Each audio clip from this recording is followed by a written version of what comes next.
Supercar. It's a word that has always meant high power, high speed, and of course, high price, as in 6 figures, sometimes even 7.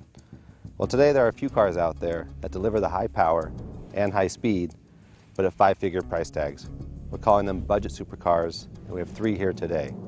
The $49,000 550 horse Shelby GT500, the 505 horse $71,000 Chevy Z06, and the 530 horse $91,000 Nissan GTR. We've come out here to the streets of Willow Springs Racetrack to see how they handle at the limit.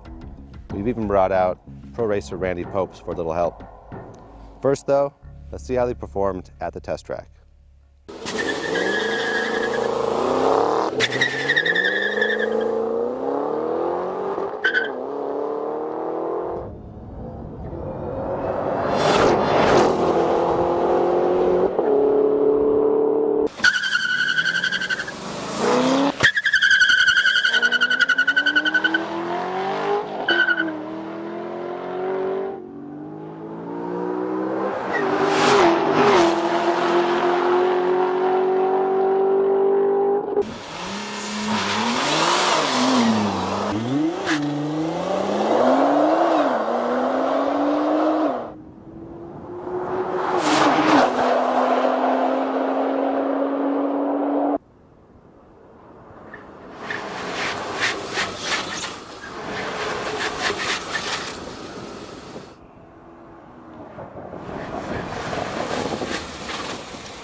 Okay, we've seen how our 3 supercars performed at the test track.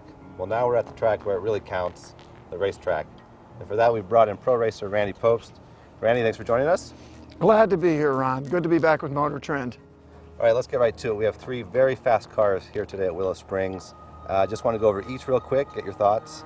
Let's start with the Shelby GT500.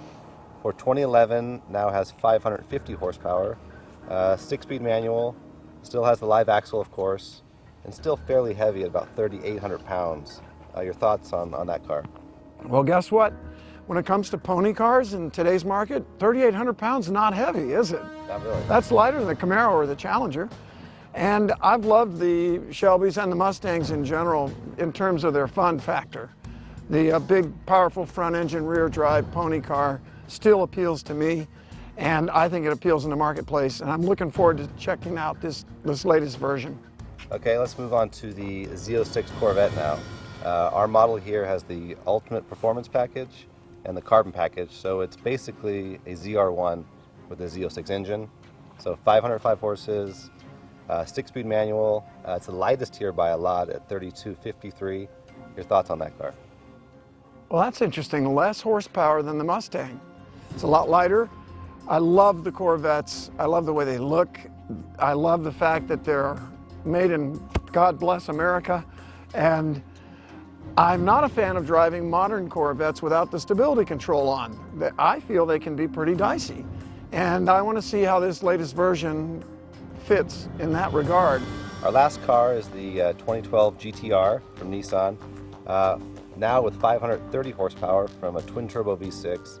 It's the heaviest here at 3,900 pounds, but it's the only one with all-wheel drive, only one with a dual-clutch gearbox. How do you think it'll do out there? I like the GTR a lot on one of its set of tires, but I've only driven the original versions, several of them. I liked it on the Dunlops a lot. On the Bridgestones, it was not as much fun for whatever reason.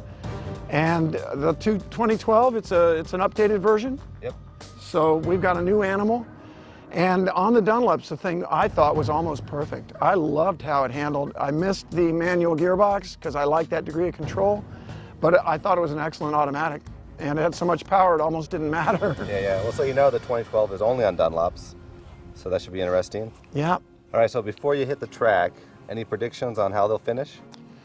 Definitely, because we've got 3 cars here that are really pretty different. And the streets of Willow track we're driving is a busy track, a lot of transitions. The Corvette's biggest advantage is it's lightweight. It is far lighter than the other 2 cars. The Nissan's advantage is it's all-wheel drive.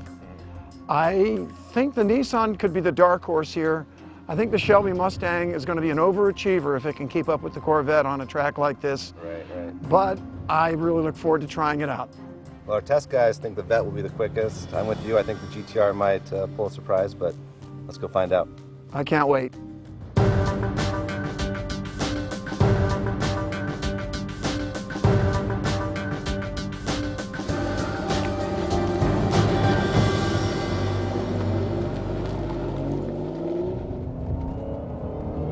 Entering the straight in the Mustang Shelby GT500, I can feel that supercharger adding to the broad torque curve of this Boss 302 V8. Fair brake time, but not as bad as the Mustang GT. Wow. The limited slip cannot keep up with that power. We spin an inside tire. Good balance, just a little bit of understeer. Car's not stopping as well as I'd like, but the power down is pretty darn good. The power is excellent. It's got enough understeer that I can control the car without a sudden snap oversteer. Hard on the brakes, I'd like it to stop better than it is. There's, hear that wheel spin. Inside tire just going, loose smoke off the back of the Mustang. Okay, we're over 100. Into the fast kink. Jumping around a little bit. Car stops well, but it's not very confidence inspiring. I like driving it though. Good balance, not too much understeer.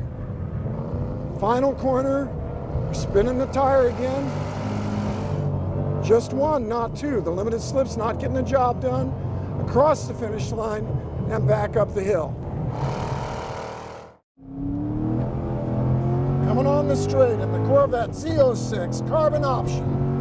500 horsepower Chevy V8 rocks. Good stability, quick turn in, a lot of brakes. We got the carbon ceramic brakes, amazing power. I'm using 2nd gear. This car is brutal with its power output, quick steering responses. Look at that quick oversteer though. It will snap oversteer. You've got to be responsible with the throttle. Be mature, people, or it will bite you. Quick responses, extremely well dampened. I can feel the compliance in the suspension. Those brakes are amazingly good. Full throttle in the blank corner. 3rd gear.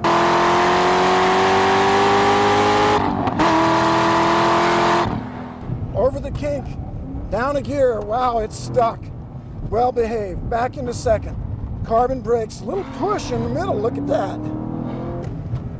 It does not like those slow corners in the front end. Finishing up. Coming back on the straight. I'm waiting on that understeer. And that's a lap in the Corvette Z06 with the carbon option. It's a lot of work. It's a brutal car. Really enjoyable though. Okay, the Nissan GTR, starting a lap. It's a high RPM motor. It's not a mid-range torquer. Great balance in the fast sweeper. I like that all-wheel drive. I trust it. Down into the hairpin, it turns in. Boy, does it pull out of there. It explodes like it's shot out of a gun. Look at that baby turn in. Up, then it pushes, and then it explodes out of the corner. Fantastic. Let's go back to 2nd. I like the shifter. It puts the power down so much better than those poor 2-wheel drive cars. There's some push. It still understeers in the middle, but not like it used to. On the brakes, great brakes, but no match for the Corvette. Look at the way it comes off this bank corner. Utterly predictable. One hand on the wheel, flat out acceleration. Into the quick kink, over the little jump, back to the left. Very composed car. I like that, the way it rotates on the entry. Look how I can put the power down with one hand. And you try that in a Corvette, you'll be backwards. Easy car to drive, lots of power, and onto the front straight, a little power oversteer, and there's a lap in the Nissan GTR. All right, Randy, you just finished your hot laps in our 3 supercars. Just want to get your impressions of each. We'll start with the Shelby GT500. Most power here, 550, live axle, fairly heavy at 3,800 pounds. Your impressions? Well, I drove the Mustang first, and I loved the car. And one of the things I loved about it was that it handled that power well. It was predictable. It was still balanced. That predictability didn't come at the cost of understeer, which is just boring and frustrating. The Mustang is well balanced, it's powerful. I love the shifter. The brakes were a little weak compared to the other cars I drove today. And the sound was fabulous. And it still is a very enjoyable car to drive. It's the kind of car God intended. Front engine, V8, rear drive. Now, last time you were out here, you had the Mustang GT, the 5-liter. Did you like this car quite a bit more or no? It is a very significant step forward. I like that Mustang GT a lot. The Shelby suspension is greatly improved. The brake dive that we saw as an issue is greatly reduced. It still has reasonable compliance over the bumps. And I think it is a significant step forward over the GT. Now let's move on to the Z06. Only 505 horsepower, so the least here, but also the lightest at just over 3,200 pounds. Your thoughts on that car? The Corvette is rated at less power, but it sure didn't feel like it. And maybe that's because of that weight you mentioned, Ron. It, however, is a wrestling match to drive that car fast. I turned off all the controls, though, because to me, controls are cheating. I don't like having anything interfering with my sensory perceptions and my inputs. And in the Corvette, that means a lot of inputs. It is a powerful car. It is a high revving car. The torque is not as broadly spread as it is in the Mustang. And that causes sometimes the rear wheels to break loose far out on the exit of a corner. And when they do break loose, it's sudden. The Corvette is sudden when it loses its traction under power. And that's the predominant characteristic when you're driving it really hard. Okay. You're always watching out for that rear end to pop loose under power. This is with all the electronic controls turned off. All right, finally, let's talk about the 2012 Nissan GTR. Now has 530 horsepower, dual clutch gearbox, only car here with all-wheel drive. How'd you like it? The Nissan by far handled the power the best. And the power, however, was very different. The power band got narrower and narrower on each one of these cars.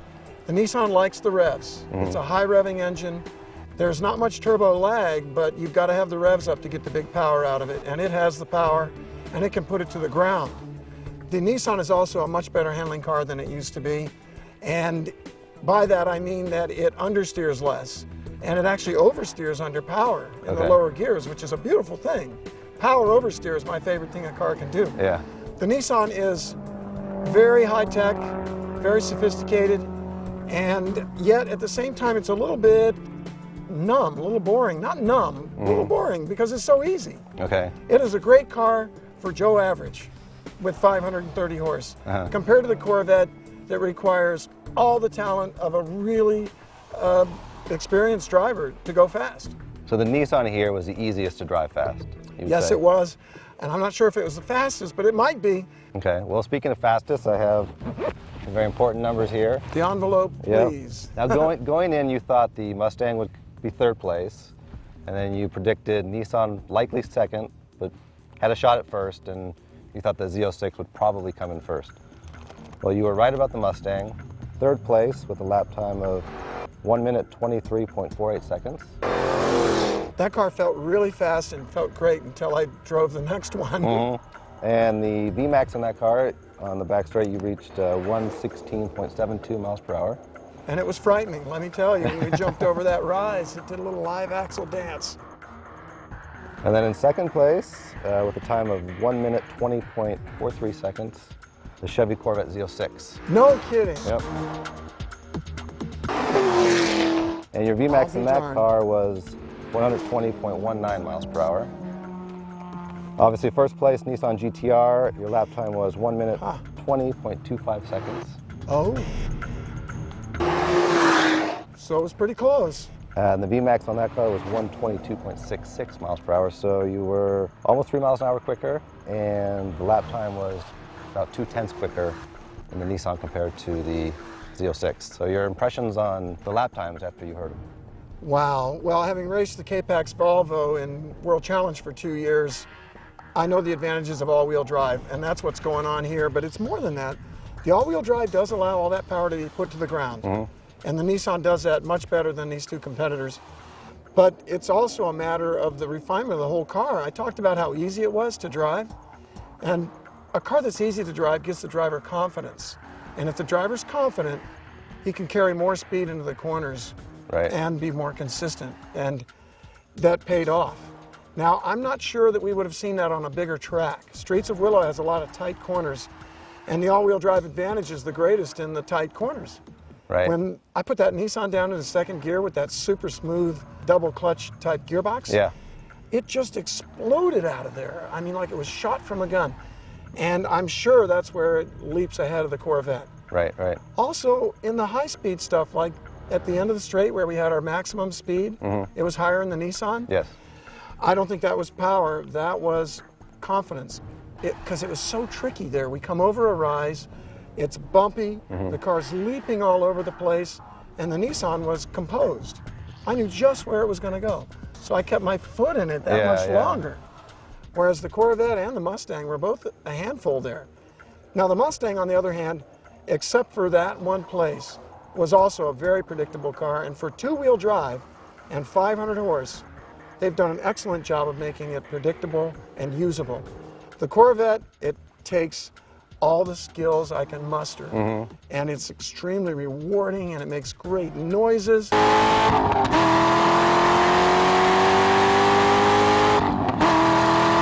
Corvette is the monster, and I think that it's a car where I recommend that your readers leave those electronic controls on. Because unless you're Johnny O'Connell, I don't recommend trying a track day in a Corvette Z06 without the electronic controls. It's just too much of a challenge. Okay. Well, just 2 days ago you were racing at Daytona, so we appreciate you coming out here on short rests. Thank you very much. Thank you, Ron. It's great to be back with Motor Trend. All right, excellent. So what's the verdict? Well, the fastest and greatest Mustang to date, the Shelby GT500, is simply outclassed here. Yes, it costs a fraction of the others, but it also performs at a fraction of the others. Still, there's undeniable greatness here. The Shelby is a very satisfying, easy to drive 550 horse machine. At just over $55,000, it's an unbeatable supercar. At under six figures, though, there are two better. Raw, powerful, fast, nerve-wracking, exhilarating. Racer Randy Popes called the Z06 a beast. Associate road test editor Carlos Lago summed it up this way: got out feeling like I had just been in a fight, hands shaky with adrenaline. God, what a mighty car.